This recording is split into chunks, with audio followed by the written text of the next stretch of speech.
Good evening. This is the regular city council meeting for the city of South Haven. Today is Monday, July 1st, 2024. This meeting is called to order. Tonight's invocation is by Pastor Antoinette Cox from the Body of Christ Church. I don't see her. Okay. We will have a moment of silence.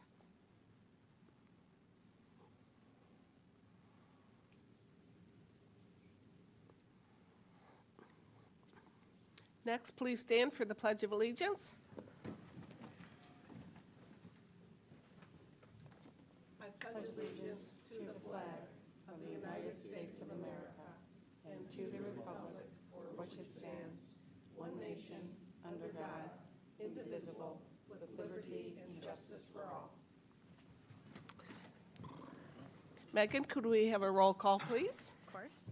Jeff Arnold. Here. Mary Hosley. Here. Wendy Onuki. Here. Joe Reeser. Here. George Sleeper. Here. Letitia Wilkins. Here. Annie Brown. Here. Next, is there a motion to approve the agenda? I make a motion to approve the agenda. Is there a second? Second. I would move to amend the agenda to add a new agenda item, potentially 12A. And it would read, the City Council will receive an update from the City Manager on the status of amendments to the zoning ordinance and code of ordinances as they concern short-term rentals. Oh, go ahead. I was going to say, I'll second that. And just for our city council members, that information is already planned to be discussed in the city manager's remarks at the end of the meeting. Okay, Just discussion. It may be discussed at the end, but it doesn't allow for a full discussion of the City Council, and that is why I requested the new agenda item. okay. George?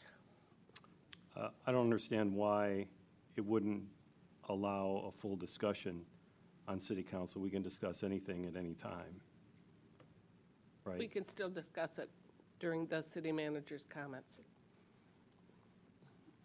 Correct, but if we wanted to request the City Manager to do something, would we be able to do that during the comment period? Yes. Okay, are we ready to vote? Or George, were you going to say something else? Just, I'm in general against adding things to the agenda the day of the meeting, and I don't see any benefit of adding this item. Okay, let's have a roll call, please. Arnold. Yes.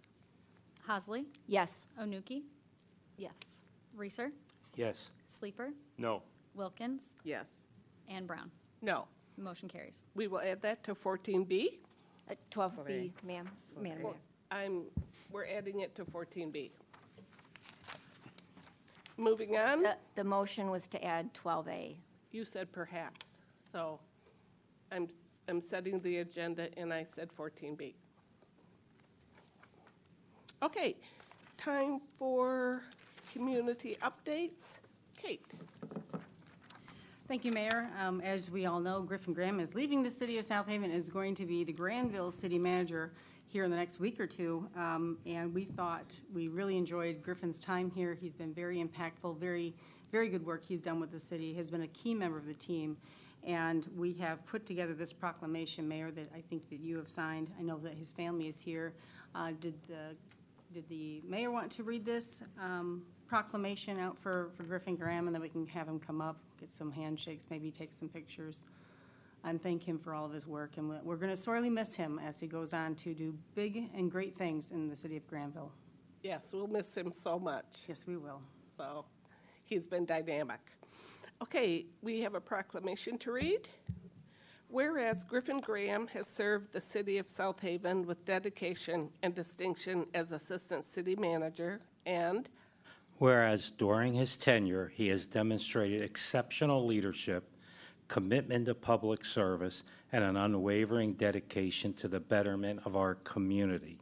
And whereas Griffin Graham has played a crucial role in numerous key projects and initiatives that have significantly improved the quality of life for the residents of South Haven, such as the $30 million expansion of W.R. Grace, the locker redevelopment of the Hales Building and Site, $4.5 million expansion at Spencer Manufacturing, $2 million expansion at Revere and the Dykeman Fireplace Project, and Whereas his efforts have fostered a spirit of collaboration, innovation, and excellence within the city government, setting a high standard for all who serve in the public administration.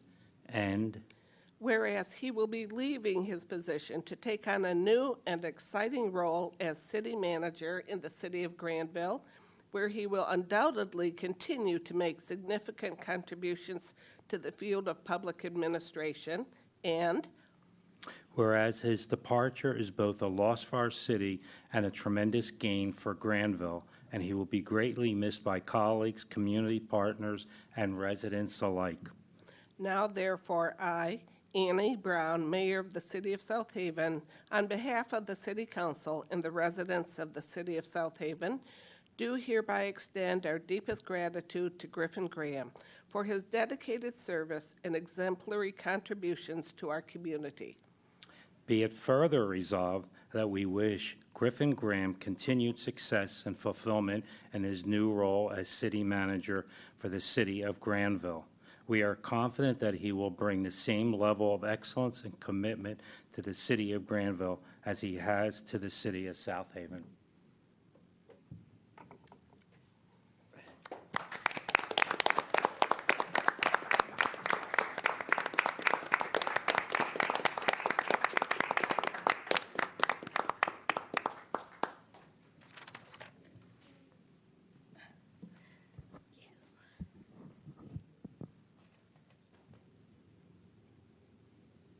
Like to come in there? Would you like anybody else to join you? We can take pictures for you.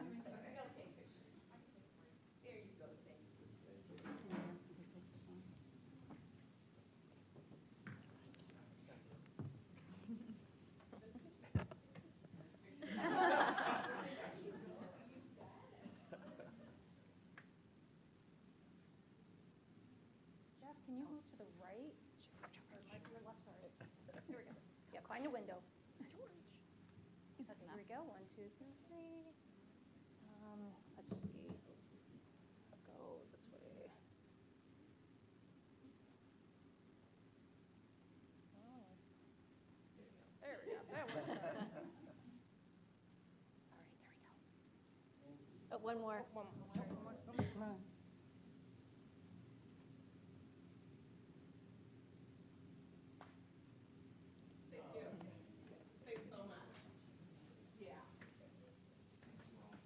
Yeah, thank you.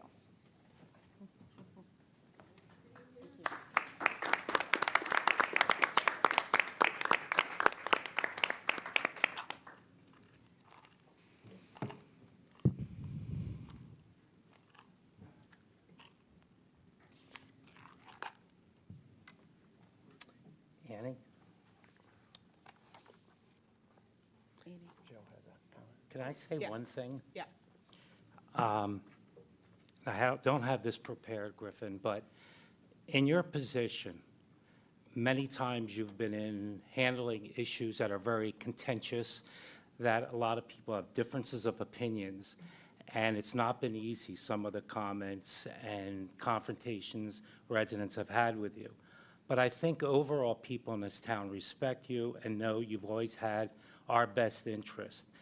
And I want to especially thank you because you've always handled it professionally without getting emotional, and you've always tried to be objective. And I can tell you from a business standpoint, not many city managers and not many business people can say they've done that. So I want to thank you especially for that. Thanks.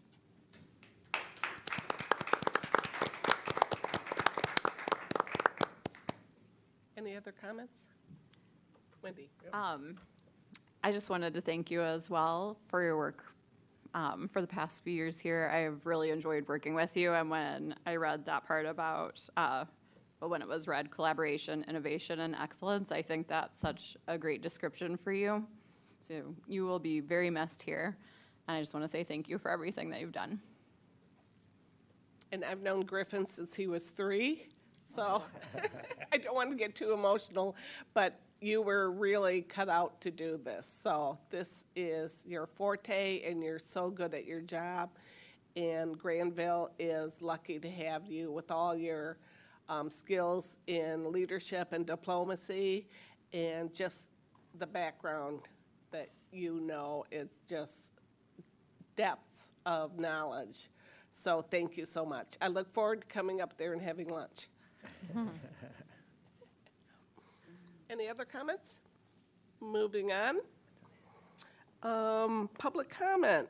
This is a time to talk about items on the agenda, excluding items scheduled for public hearing, and you have up to 5 minutes.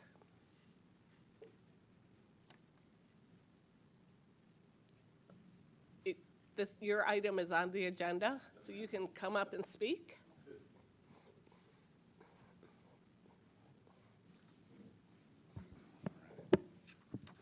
Thank you, council members. Appreciate the time tonight. Our issue is item 12, resolution 2024-34. My name is Rick Denice. I'm the owner on Eagle Street, and Lynette's with me as well. We're representing the residents of Eagle Street, and we are just here to advocate the removal of the 3-hour parking restriction that is on Eagle Street currently for residents that own homes there, obviously. We've had a couple avenues that we've taken through the city council and the county manager to look at stickers and some other alternative options, and we haven't quite found a resolution yet. So now we're exploring this opportunity to talk to you all and have this resolution heard. And we'd really like to be considered to have that parking restriction removed to support the residents on that street. So we're here to advocate for that. Thank you. Thank you, guys. Any other comments? If not, we're moving on to the consent agenda. Is there a motion to accept the consent agenda, items A through E? I move to approve consent agenda items A through E. Second? And could we have a roll call, please? Hasley, Yes. Onuki, Yes. Reeser, Yes. Sleeper, Yes. Wilkins, Yes. Arnold, Yes. and Brown. Yes. The consent agenda is approved. Moving on to old business. Number 9, the city council will be asked to consider the following actions to amend the South Haven Social District. Item A, adopt resolution 2024-33, a resolution amending the South Haven Social District. And B, introduce an ordinance to amend section 52-105 and section 58-83 of the South Haven Code of Ordinances with regard to the South Haven Social District. And we have the Social District Sultan with us. Good evening. Thank you for the opportunity to bring this back. As you mentioned, we're becoming kind of old pros at this by now, talking about the social district and considering potential changes. So just as a little bit of background, the City Council within the last couple months approved some amendments to the social district plan, specifically about hours of operation and extending the social district season. At that time, there was some conversation about amending the map or the social district boundaries, and the City Council decided at that time not to move forward with those changes.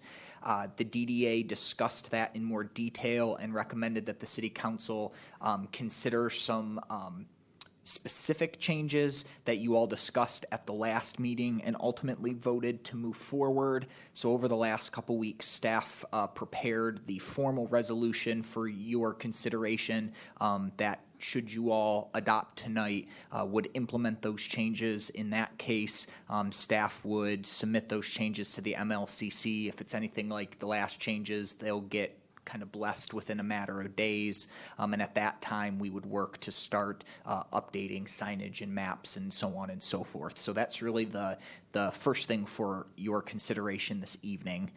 I would note that should you all move forward with these amendments to the social district boundary, such as including Dykeman Park. It is also suggested that you all introduce the ordinance amendments noted in your meeting packet.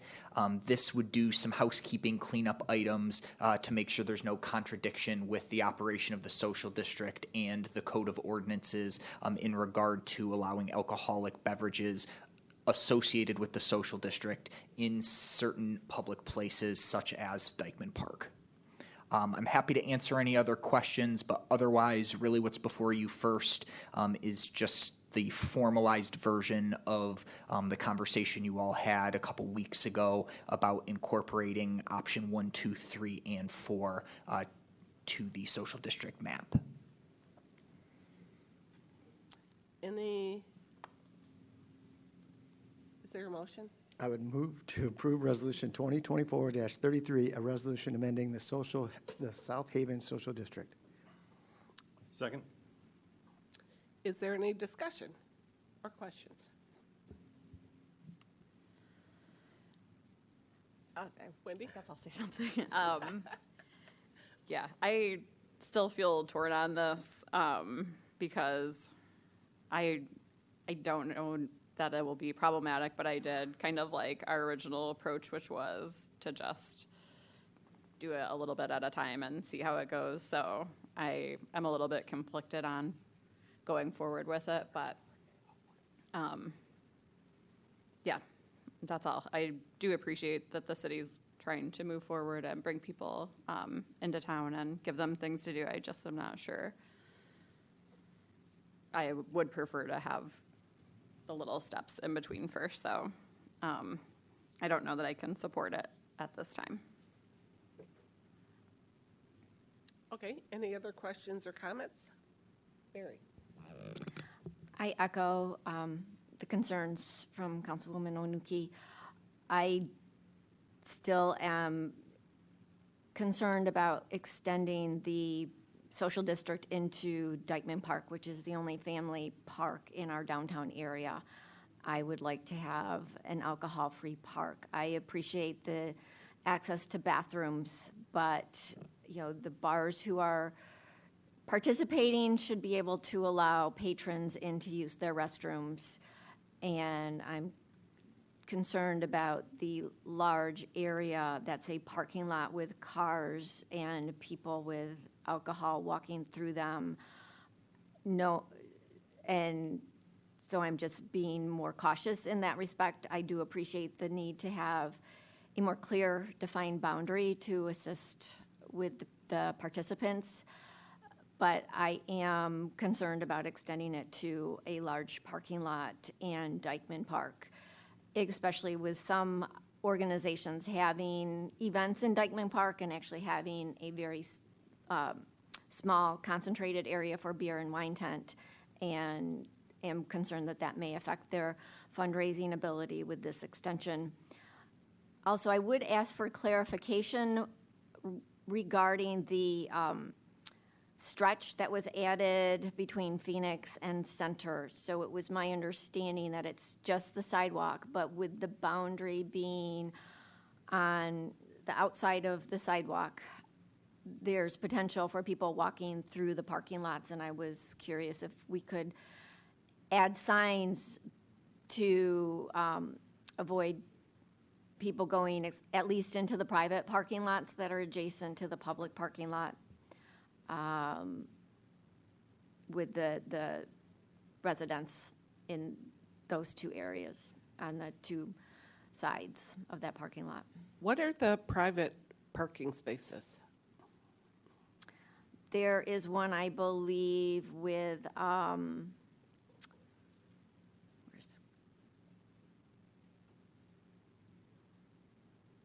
so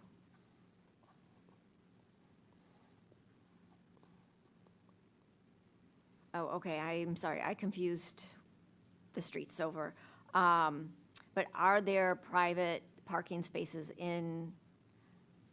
on Quaker Street, or is that all public parking?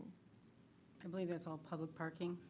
The condominiums there, I believe, have in-ground or under the development parking. Okay. Thank you for that clarification. Any Yep. other questions or comments? Okay, could we have a roll call, please? Onuki, No. Reeser, Yes. Sleeper, Yes. Wilkins, No. Arnold, Yes. Hasley, No. and Brown. Yes, the motion passes. I move to introduce an ordinance to amend section 52-105 and section 58-83 of the South Haven Code of Ordinances with regard to the South Haven Social District. Second? Any discussion or questions?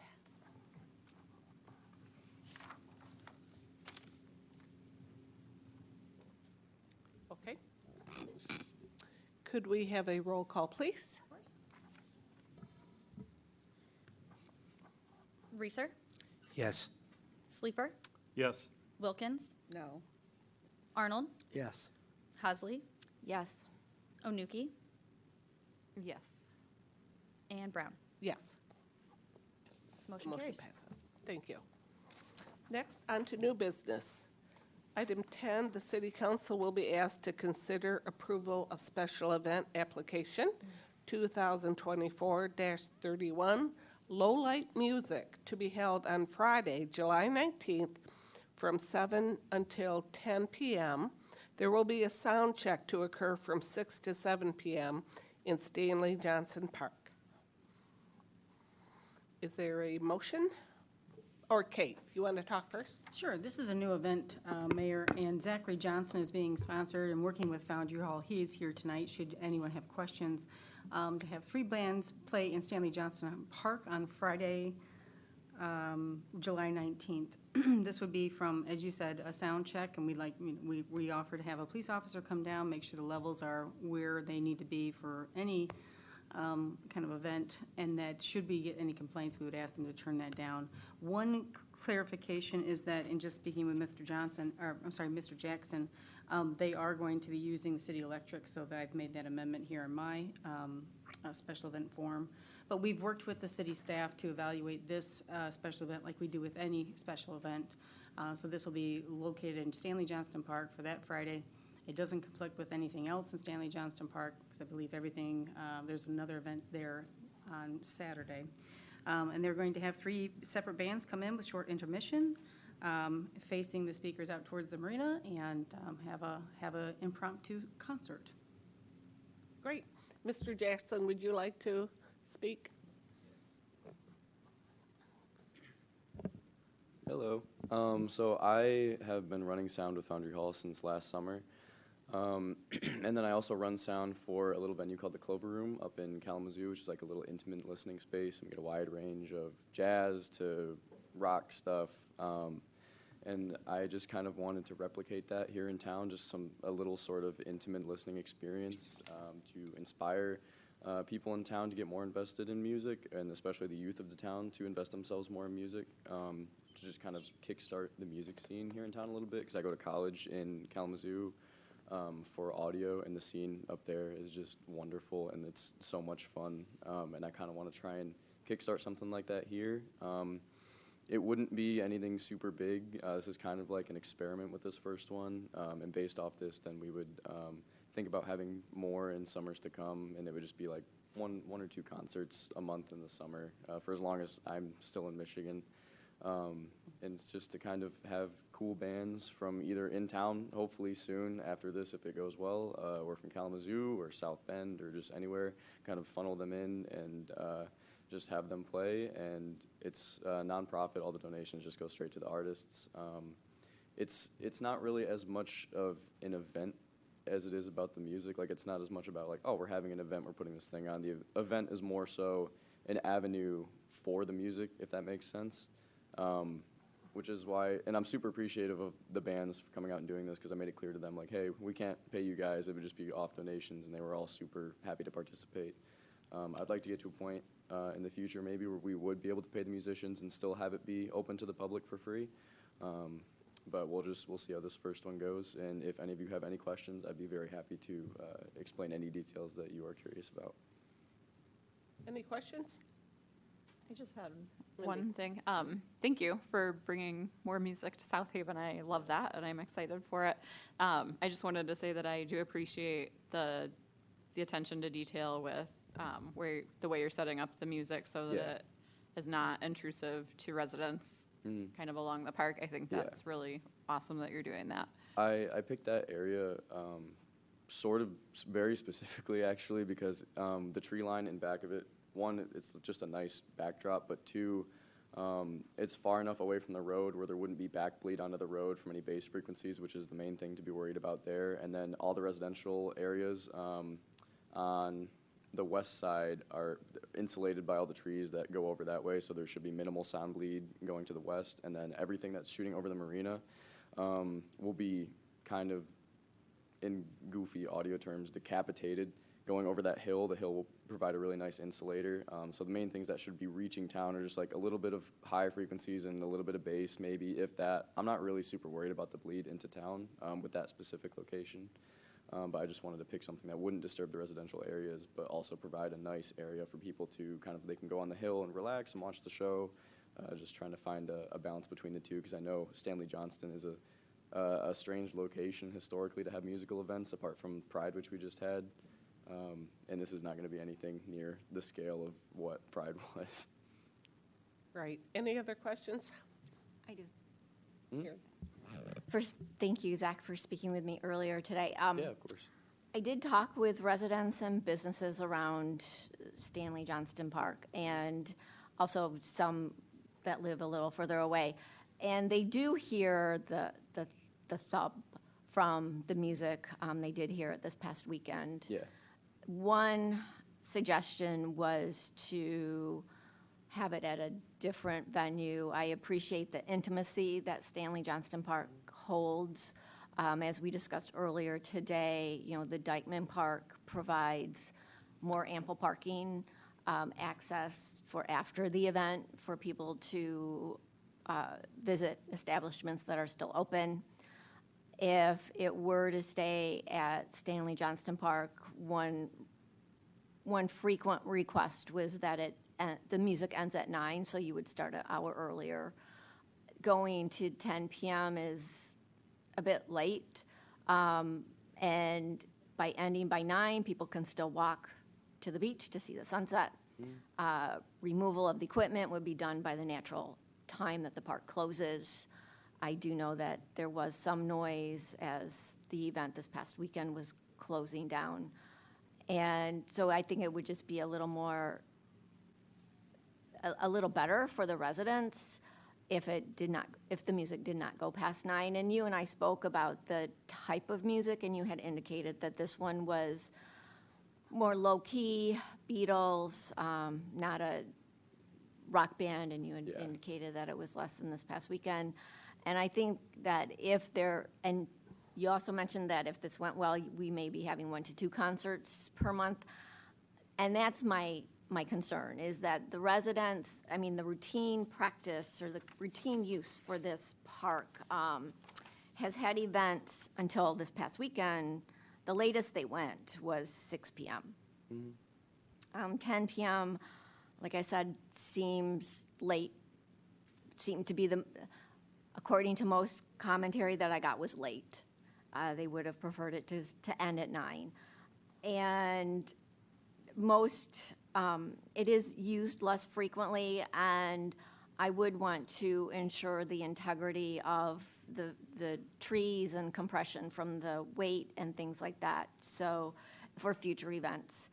And I did note that your backup day was Saturday, and there is an event that Saturday that goes until 6 p.m., and there's also an event at the Michigan Maritime Museum that goes from 5 to 8. So that, if that is the backup, that is a lot of activity in that small corner, especially on that side of the bridge.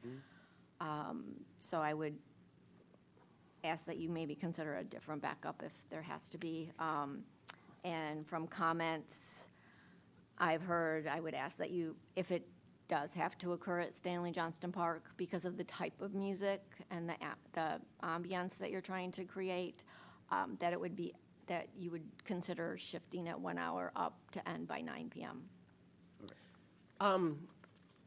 I think that the common time for bands and music to end in South Haven is 10 o'clock. And I live right by the Harbor Fest area and all the festivals. And the really cool thing about it is that the rule is the music ends at 10, and they are right on the dot. It just ends. So, and I know that my neighbors don't mind. And furthermore, on Sunday, there was a lot going on in that area. There was the Cottage Walk. Was that on Sunday or Saturday? Saturday. Oh, okay. And then Pride Fest, and then another event at the Maritime Museum. So this is just a busy time for South Haven. So I'm excited about it. I was wondering if I could make some comments Sure, in go regards ahead. to what Mary said. So with the date, I think I discussed this with Michelle over the phone after I talked to you.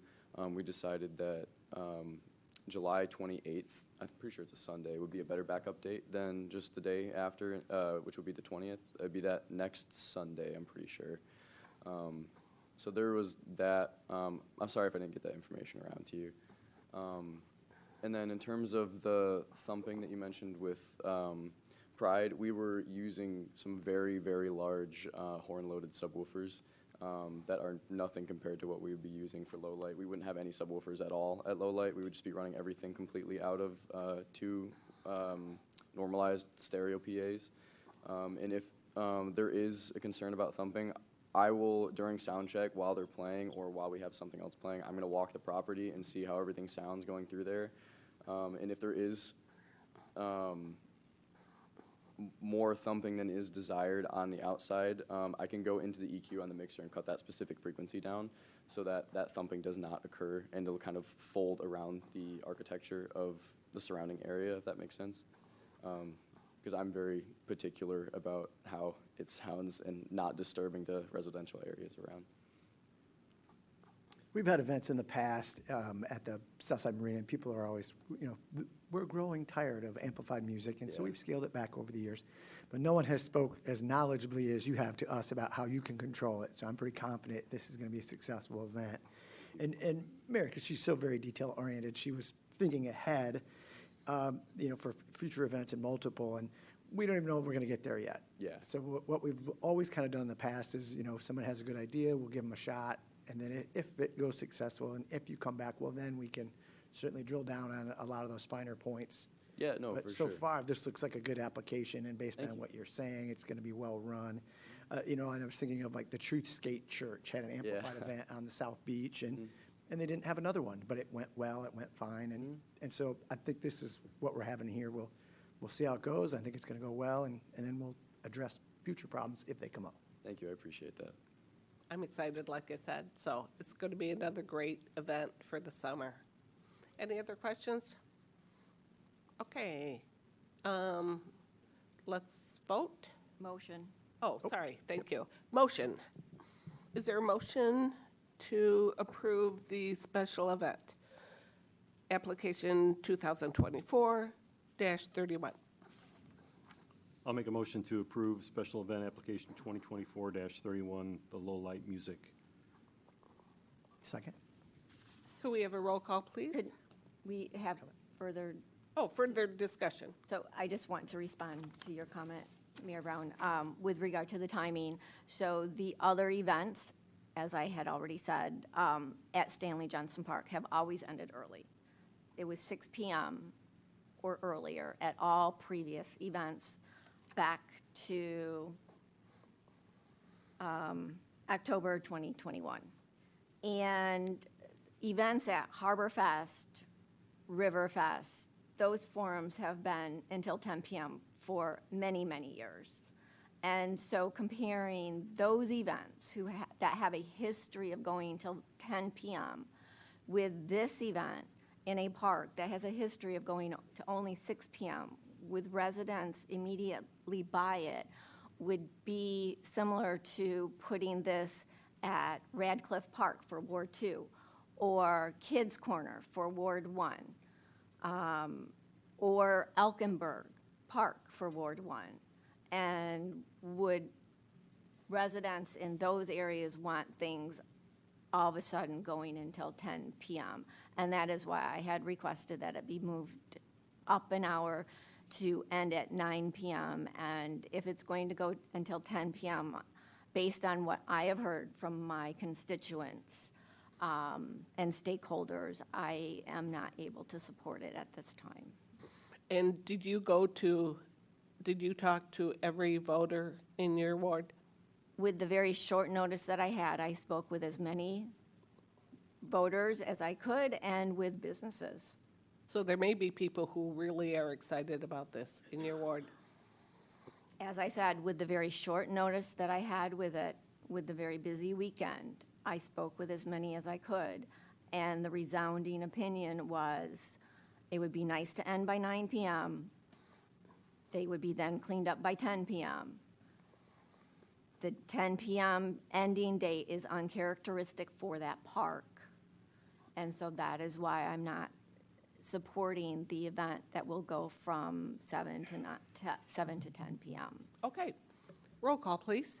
Reeser, Yes. Sleeper, Yes. Wilkins, Yes. Arnold, Yes. Hasley, No. Onuki, Yes. Brown. Yes. Motion carries. Thank you. Thank you, I appreciate it. Thank you. Number 11, the City Council will be asked to consider approval of a proposed license agreement with CL Properties, LLC, Captain Lou's Boathouse and Grill, to maintain the existing encroachments in the Dykeman Avenue municipal right-of-way. Kate? Thank you. I'm going to pass this one off to Griffin, who's been working on this license agreement for some time with Captain Lou's. Thank you. Yes, Captain Lou's Boathouse and Grill is looking to install a new seawall in front of their property, which will require the rebuilding of the deck on the waterfront side of the existing structure. During review at both the Harbor Commission and the Planning Commission, it was found that there are several existing encroachments in the Dykeman Park Avenue municipal right-of-way. There's actually encroachments on the other side of the property as well, but that's already been worked out with between private property owners. These encroachments include awnings, freezers, and part of the existing deck.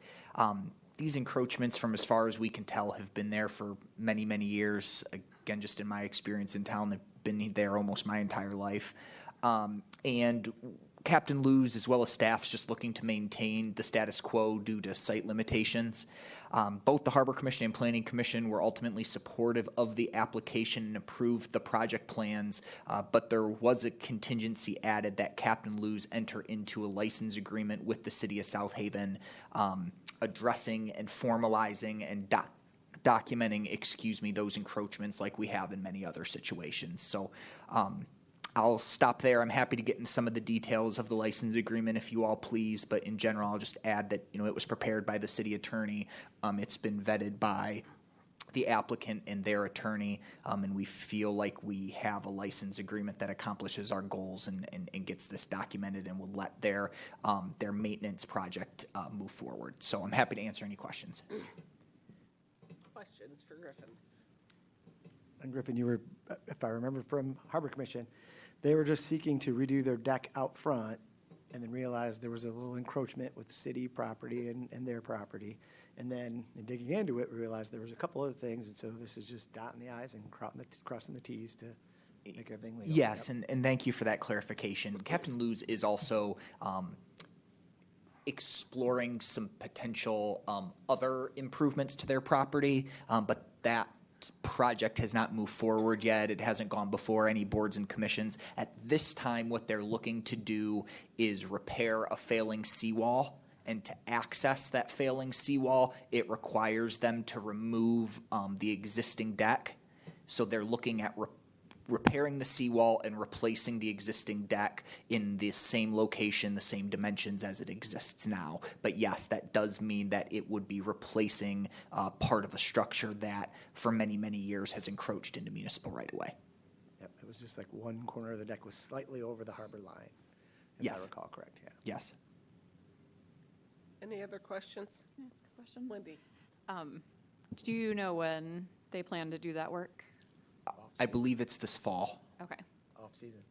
Yes, yes. Oh, yeah, they're not gonna miss their relatively short season, I wouldn't expect. I believe this project, the last I was told, it was roughly October. Okay, thanks. And then I see the part in the wording that says, well, now I don't know where it's at, but that basically the city reserves the right to have them undo any improvements that they make if the city decided that they need to do that for whatever reason, so. Yeah, so that's absolutely, and that's standard, and really the whole point of us doing these license agreements is it's essentially saying you've been there, we're going to let you use this property for whatever reason for a period of time, but we're documenting to make sure everyone is very clear that this is still municipal property, we still have rights to it, and even though we're letting you use it for some unknown period of time, if at some point in the future the city council determines that it's needed for a public purpose, at no cost to the taxpayers, we're going to be able to use that.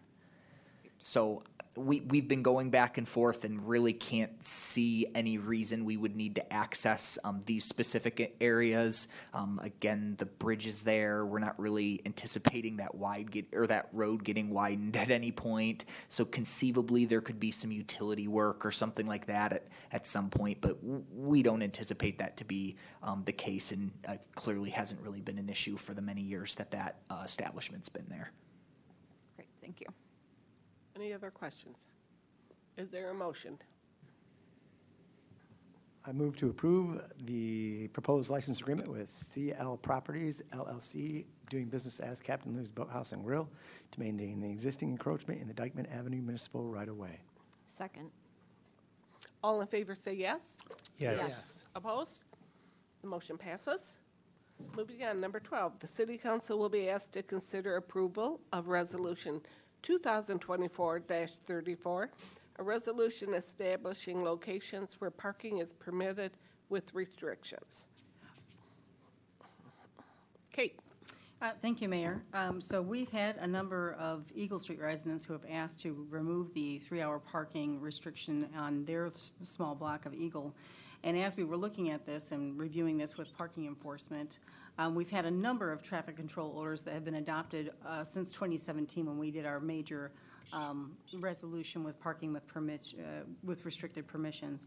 And we've seen that we've done quite a few of them. And while we have a file on them, sometimes you have to go back quite a bit to get everything. So upon the advice of talking with our parking enforcement, we've updated this resolution to be complete in talking about all those traffic control orders that we've adopted over the years, in addition to the Eagle Street request for removal of the 3-hour parking. On Friday, did also add in that section of Quaker Street where we have not been enforcing the 3-hour parking as well. So that has been added as of Friday. We did include a red line in here that I believe starts on page, I think, 101 or 102. It kind of goes through what's in there. All the text that is in red, that's new stuff, and I shouldn't say new, that's all the text that is new from 2017 onward. And we also have some streets that have been stricken through because that would be removing off of it. So really, this is the codification of traffic control orders that have been approved by council since 2017 with the 2 additions of Quaker Street and Eagle Street.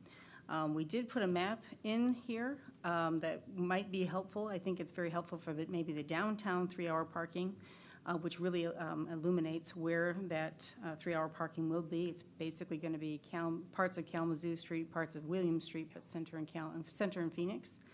And then we did have a resolution map that shows kind of where the restricted parking is around the city. While it's a very large map, we can only kind of show it in a macro. So if you look at the text of the resolution, you can see that like maybe we're restricting parking on one side of Center Street in a certain area, because I know we have school pickup and drop-offs and things like that.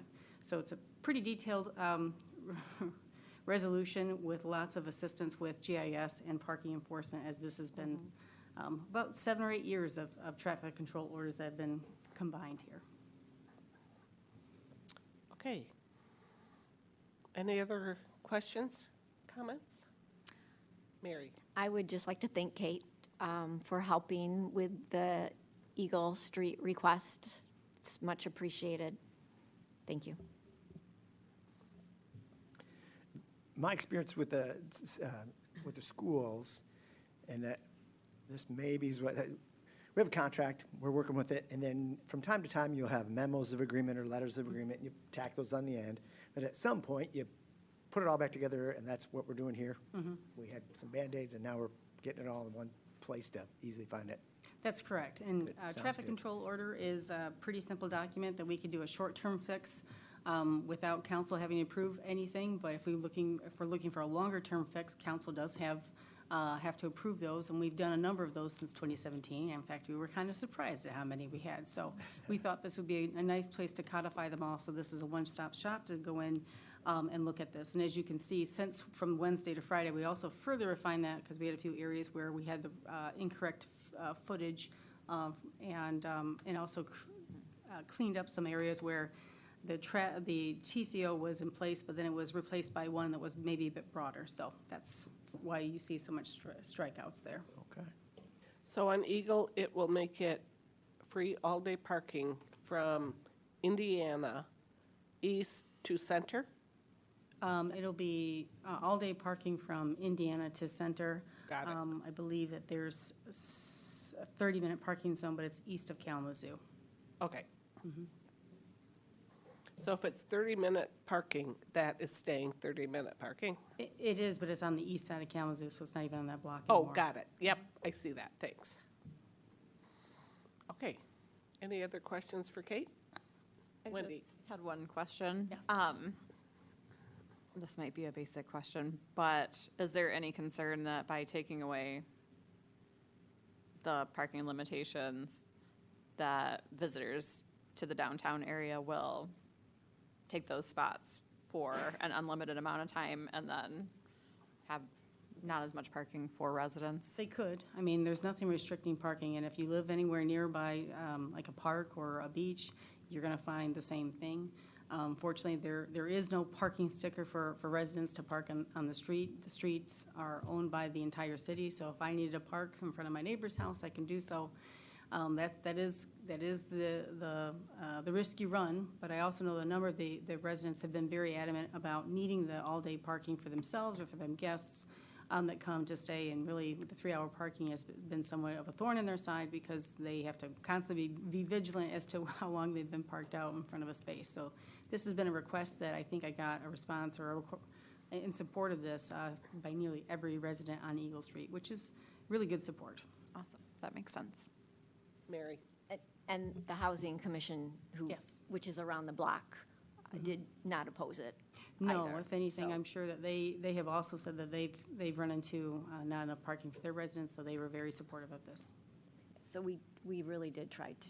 Kate was very thorough and made sure everybody who was directly impacted had an opportunity to say yes or no, and understood that once it's removed, it's free game and anyone can park there.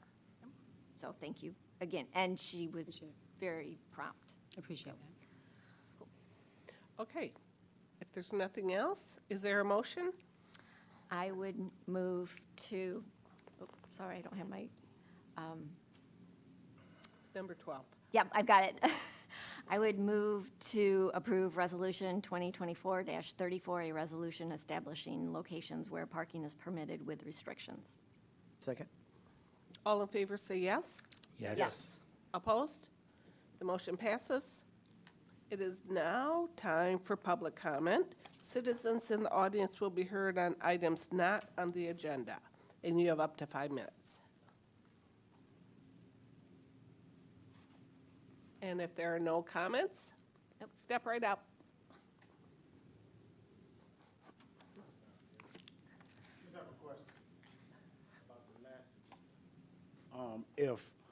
Because I own a business on Oh, William what's your Street. name? Nathaniel Goodwin. Thank you. I own the Shave Cave Barbershop Yeah, on William Street. yeah, thank you. That's a And great since she was place. talking about parking, I have 5-minute parking in front of that. So would that be affected by the last, and if not, how do I get it on the agenda? I'll have to talk with you after the meeting, if that's good with you. All right, that'll work. That's all I have. That's fine, thank you. Any other comments? If not, We're moving on to city manager's comments and 14B. Would you like to talk about 14B first? What is your pleasure? Okay. And I, did you have a motion? You were asking for zoning ordinance updates or STR updates in general?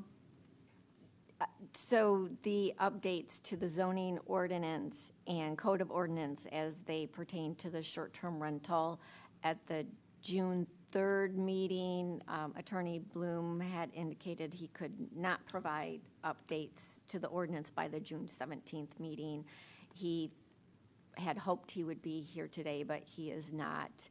I know the zoning ordinance is going in front of, I anticipate, because I haven't seen the agenda, the zoning ordinance amendments before the Planning Commission, and I would like to confirm that those will include the items from the motion on June 3rd that were requested for clarification.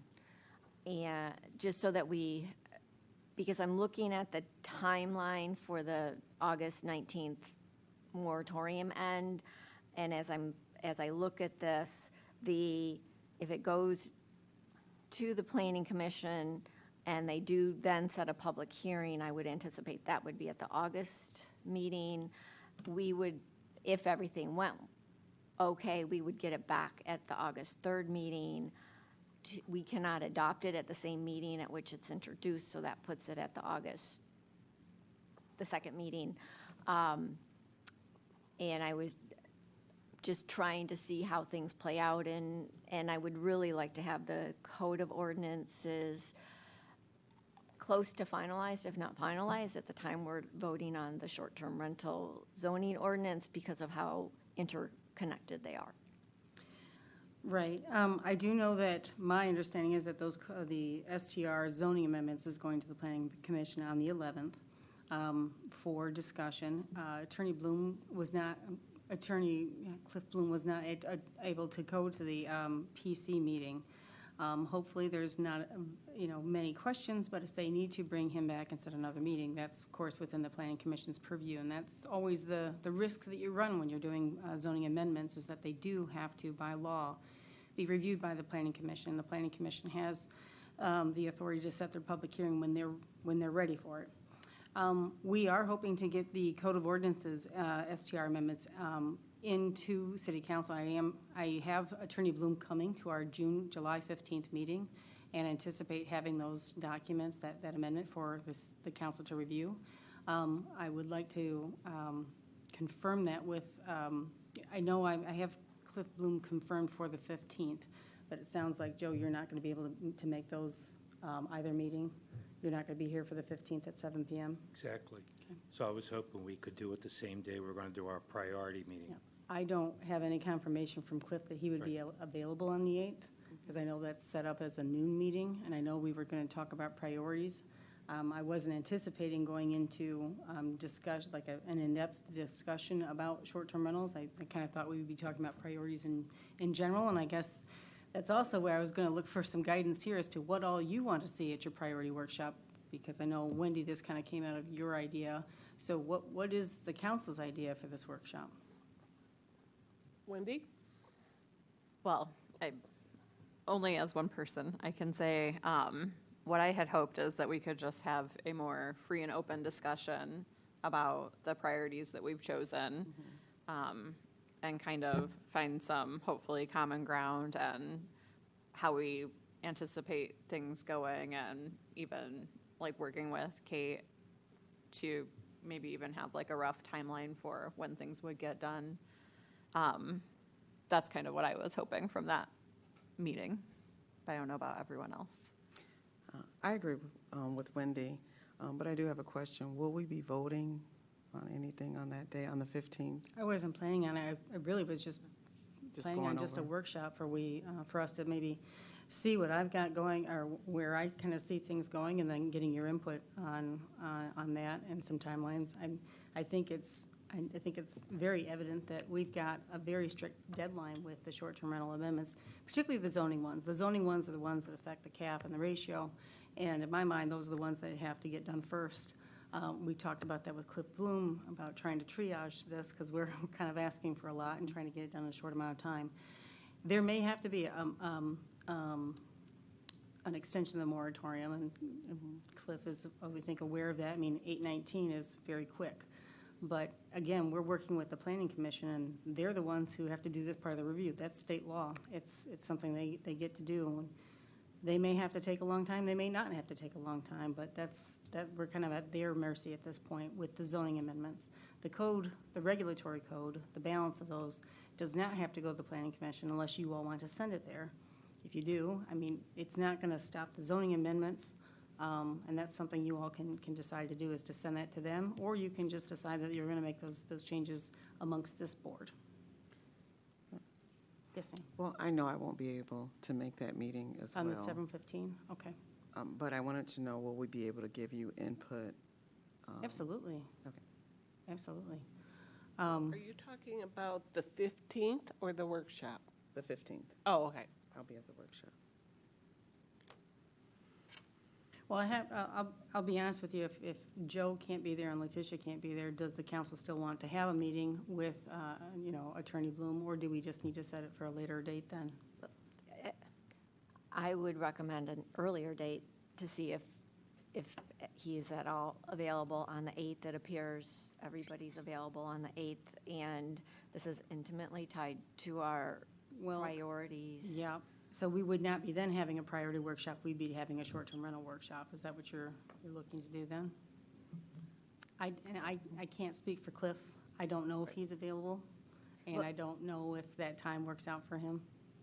So I think the most important question is, does he have the amendments close to final draft? Because we should be, I think, to have a good discussion at the workshop, we should have the amended ordinances. Yeah, and it's a short week, Mary. I mean, I'm gonna be out of the office starting at 11 o'clock on Wednesday. I don't have the time to chase this around. Unfortunately, with the holiday and most of the staff being out on Friday, Kelly's gonna be out of the office on Friday. I think it'd be meaningful if we were to have a lot more time to prepare, and quite honestly, next Monday, if we were talking about priorities, which I know where a number of things are, and I would be prepared to talk about them, I would not be prepared to talk about a short-term rental workshop. I mean, those take quite a bit of time in preparation. Well, it would really be more of a workshop of where the amendments are going, because, I mean, the June 3rd motion requested that Attorney Bloom also provide additional clarification with regard to residency for personal short-term rentals, clarification with regard to lawfully existed on December 31st, 23. Yep. Lapse and demolition of homeowner versus destruction, and to make the Planning Commission meeting efficient, I would like confirmation if those are in the amended zoning ordinance being presented to the Planning Commission. All right, I'd have to go back and look. But like I said, Kelly's out all this week, and Kelly gives, a lot of information to Cliff. If I don't have that, it's a little hard to get that done without her here. And Yeah, I know I don't have that. And that's my concern, is we know that there were these deadlines. We made that motion on June 3rd to make those changes, and we're a month out, and it's not clear that those changes were made. I do know the packet should be coming out probably by Wednesday. I know Luke is working on that per correspondence from Kelly. So we should have hopefully have clarification by then. I'm just trying to make sure that we keep things moving forward. I know that you've had a lot added with Griffin's departure. I can tell you that things are moving forward, but it's not linear. It's not going to be linear as this happens, then this happens, then this happens. There's a few things that do have to happen that way, and we're trying to meet those criteria, in particular to the zoning ordinance amendments. But I cannot guarantee that the Code of Ordinances is going to come here and be reviewed by you all before you walk into the Planning Commission on the 11th. Joe? Yeah, I would feel remiss if I didn't bring this issue up and then a question. The issue is, we went from one lawyer to a law firm. And it feels like to me, and as late as this afternoon, many residents I've spoken to, it feels like this is taking an awful long time, and we keep hearing, well, if they can get to it, if they can get to it. If this were my company, I'd give you my answer. They work for us, we don't work for them. It's time they come forward and give us what we need. This is our number one priority. It's been a priority for a couple of years, and I'm not preaching to you, Kate. It's not your doing. But at some point, we got to get them to move forward so we can act. That's number one. Secondly, because the holiday and everything going on, my question is this.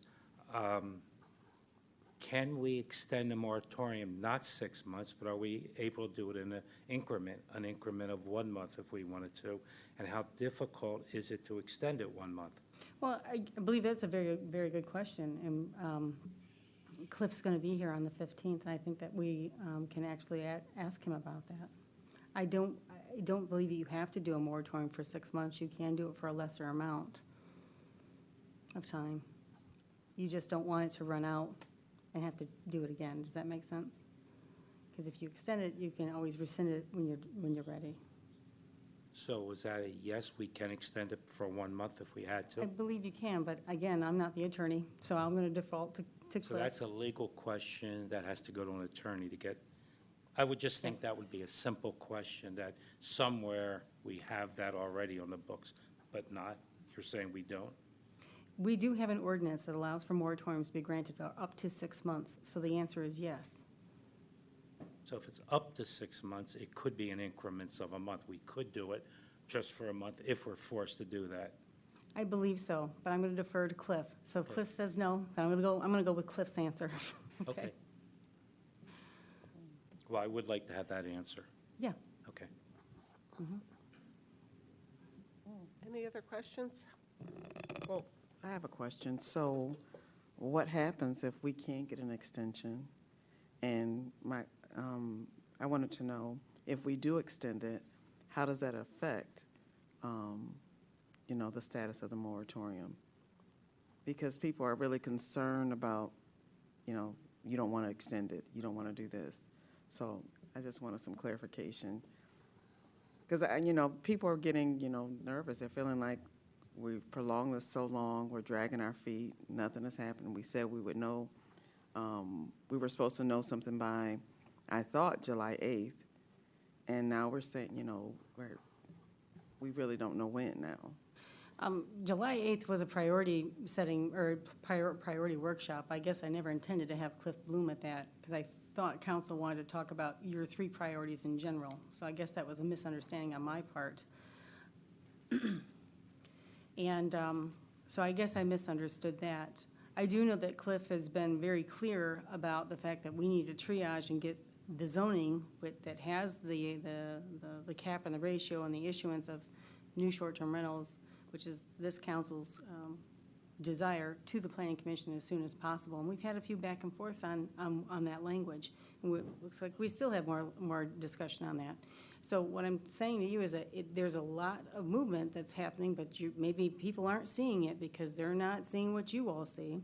But there is every desire and every intention to get this done as soon as possible. But we are under certain time constraints that are outside of your control because they're in the hands of another board.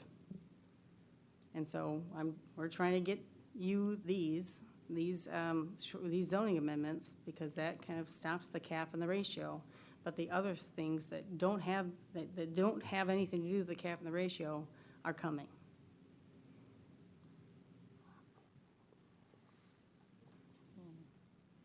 I wish I had a better answer for you, but I do know that we've Any asked other for a lot. questions?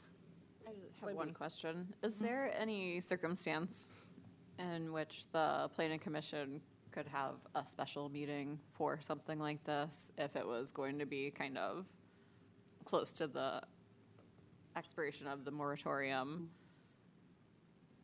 Do they ever do that? Planning Commission has done special meetings, and a lot of it is just, can they get a quorum and can staff be there? So yeah, they have done that before. Okay. Mhm. Thank you. Good question. Any other questions? Good question. Just George? So I think we're talking a lot about trying to get this done as quickly as possible, and I understand that because we've got an expiration date on the moratorium, but in my mind, the most important thing to remember is we want to do this with quality. We don't want to have to come back and revisit this again. So it's a very complicated ordinance change, and I, for one, do not want to try to rush this through and then end up regretting it later on because we tried to push too hard. So that's my comment on that. That's a good point. Mary? Yes, and I echo George's point, and that's why I brought this up, is because I really do want a response to Councilman Reeser's question about extending the moratorium. And more importantly, I do want to get it right the first time. And to get it right the first time, we do need to have questions answered that are outstanding that we had requested to be incorporated into the draft that goes to the Planning Commission in hopes of more efficiently addressing it. But of most concern is I understand the zoning ordinance is with regard to the moratorium, but it also, how it affects us will be intimately tied to what is in the amendments for the Code of Ordinance, because that is incorporating items that have been stricken from the zoning ordinance. And without those two pieces at the same time for our review, we are only looking at part of the picture. And when you only look at part of the picture, that is when you have the accidents. That is when you have to redo it, because you don't appreciate the unintended consequences.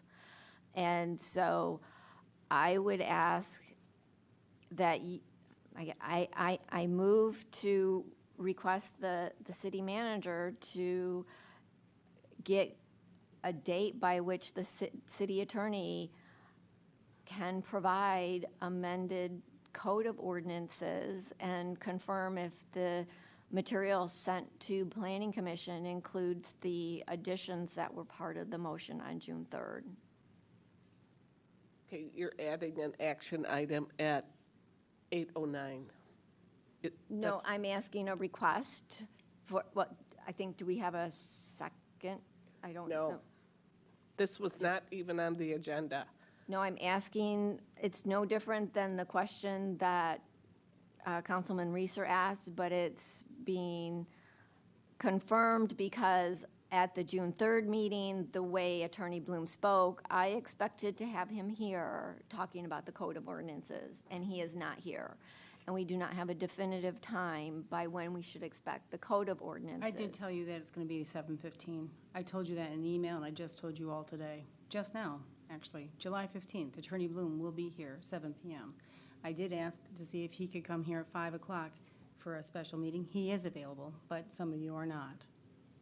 So now there's a new date that I'd have to find in addition to that, but we are already going to be looking at those on the 15th. And there's no way to have them any sooner. Again, I'm working my way through a lot of material, Mary. I'll try to get it out as soon as I can, but I can't guarantee you that. I do know that it will be out there by the Wednesday before the 15th, but it'd be my ideal to get it out much sooner than that, but I don't have that number right now. If we want to be prompt, I think it's good to keep it the 15th, because we could end up later on the lawyer's calendar. Yeah, I would like to keep the meeting on the 15th. If 5 of you can come and give me your comments, because I know that you're going to do a review on them. But again, that's up to the council, if you guys would like to keep the meeting on the 15th at 5, in addition to our 7 o'clock meeting.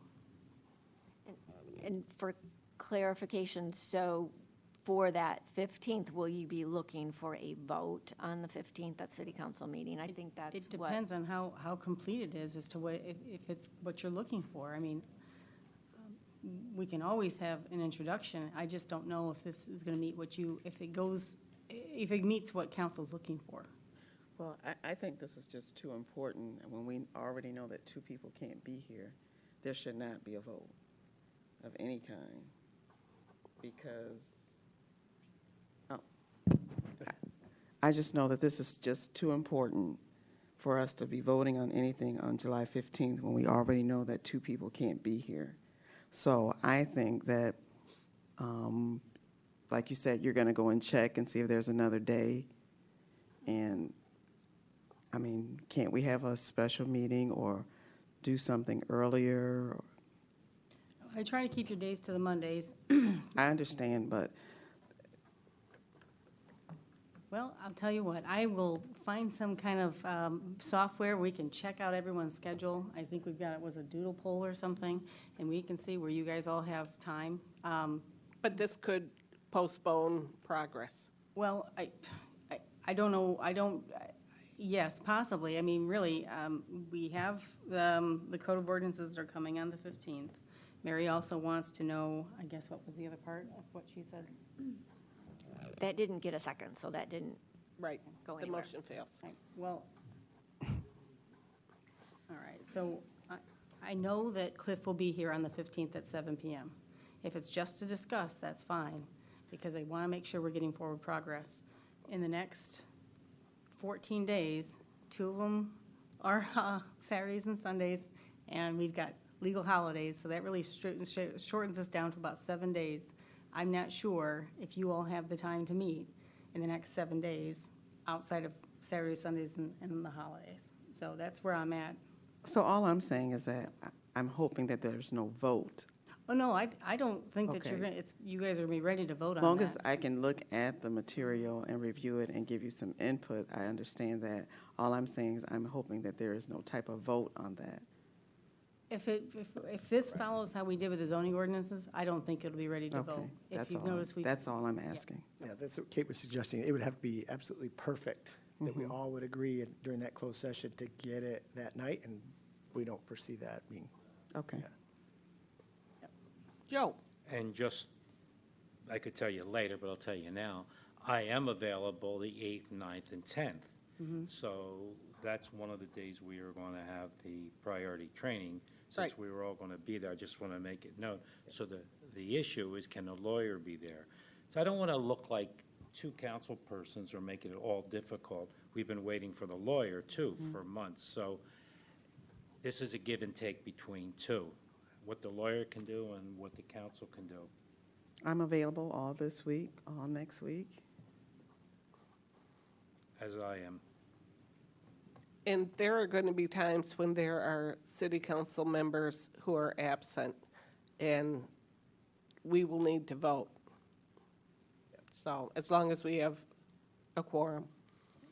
And it's happened before, and it'll happen again. And I know I'm out of town the 9th through the 14th, so. You're out of I can- Yeah, I can be here the 8th. I plan to be here on the 8th, and then I'm leaving as early as I can on the 9th, and won't be back till the 14th. And I'm leaving on the 16th. Sounds like we should stick with the 15th. No, doesn't really sound like it. If Okay. he's leaving on the 14th, we're not available on the I'll 14th. return on the 14th. You return on the 14th. We need to operate on the majority. So, like I said, Cliff Bloom will be here on the 15th. We'll have time to, get some comments from members to share with Cliff, but I also know that there will be a lot of discussion on the topic. I don't think that it's ever going to be perfect the first time out. It's a pretty complicated topic, what we're discussing. I know lots of council members have, questions. So I don't think that, I think it'll still be fruitful to have Attorney Bloom down here, but I don't think there will be a vote that night. I would like to have our priority meeting on the 8th at noon, as planned. I would like to have the closed session on the 15th at 5 with Cliff to ask questions. And then we have our regularly scheduled meeting on the 15th. I want all of those. Sounds good.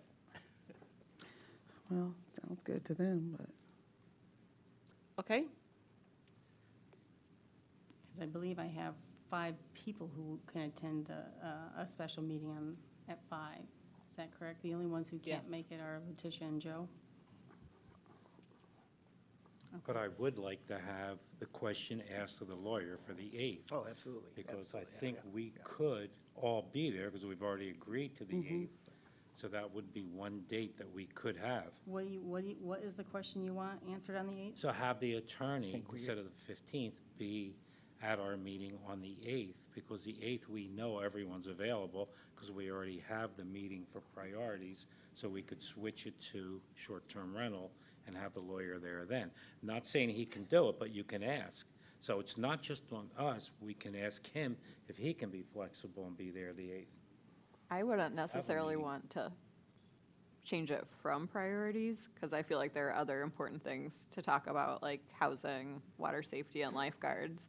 But if the 8th happened to work for everybody and the attorney, I wouldn't be against adding that at the end or whatever, so that everyone could be there to give their input. Okay. Well, I think that was clear. I will see if he's available for the 8th. I can't promise that, but I believe, I think that there's, if he's not available for the 8th, I guess I'm still seeing 5 members still looking for a meeting at 5 o'clock on the 15th. Correct. Okay. Is that correct? I'm available on the 15th. And with Letitia and Joe being able to give Input.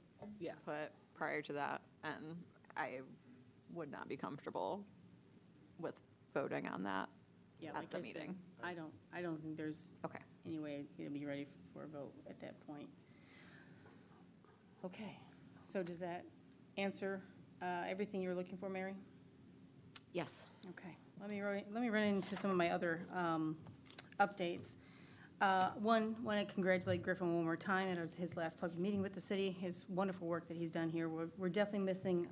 We're going to be missing a key member of our team and a key member, a good friend.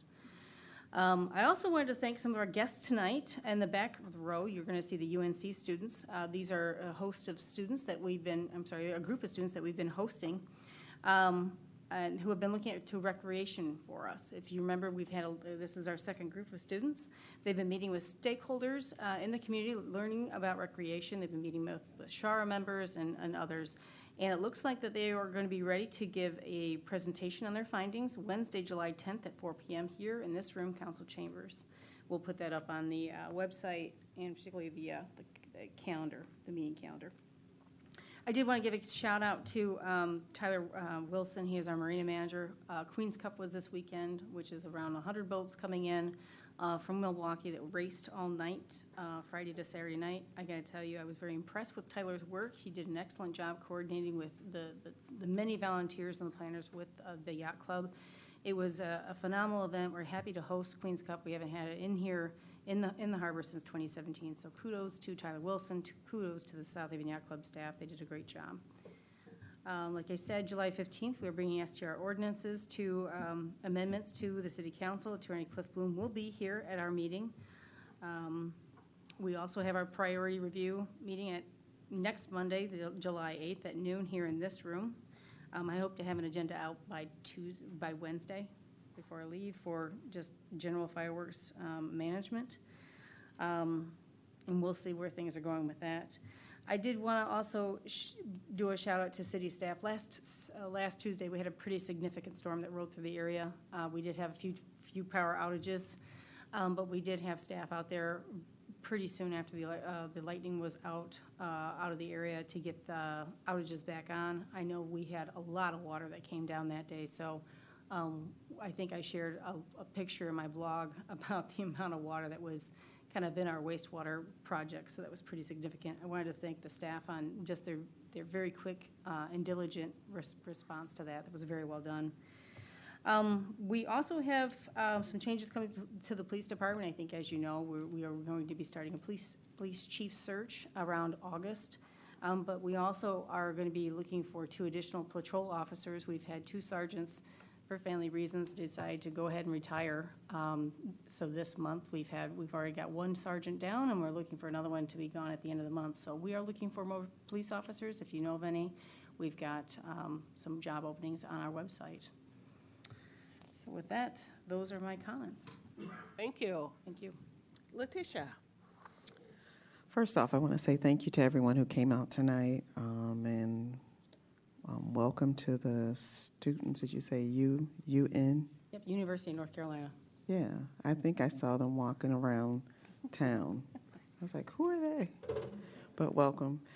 Also, I want to say to Graham, thank you so much for your service. It was a joy to work with you, and I wish you the best on your new endeavor. Those are my George, comments. thank you. So I just want to remind everyone, fireworks will be this week. Make sure everyone is very careful out there.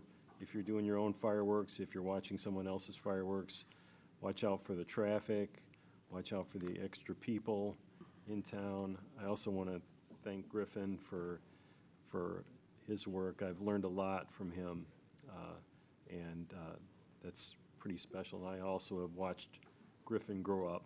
I remember going on camping trips for Boy Scouts with him. And so that's it. Thank you. Joe? I just want to mention that a week ago we had Juneteenth, and I think it's wonderful that our community celebrates that, celebrates the injustice to the black community who were citizens and didn't even know they were citizens of the United States for almost a year. So I like seeing people come out from our community and celebrate. I would also encourage businesses, maybe they rent tents for that event to show their support for the event as well. I'm also happy to report I went to the Pride event this weekend, and I thought they handled it well. I thought the whole thing went through smoothly, and I did see a lot of tents, including a political tent there, which I thought was nice that they would support diversity in our community. So those kind of things make me very proud to be a resident in this town. Thanks. Thank you. Mary? Yes, I'd like to thank everyone for coming out and welcome UNC students. I want to start out with a little caution for everyone with the upcoming busy week at the beach. Today just kind of reiterated a concern that I've been raising for a while with regard to swimming and flags and water temperature. There was an upswell, and the cold water from the bottom came up, and the temperature plummeted to 52 degrees. And there was a Facebook post from the National Weather Service out of Grand Rapids, Michigan, and it said, "Until the water warms back up, beware of cold water shock.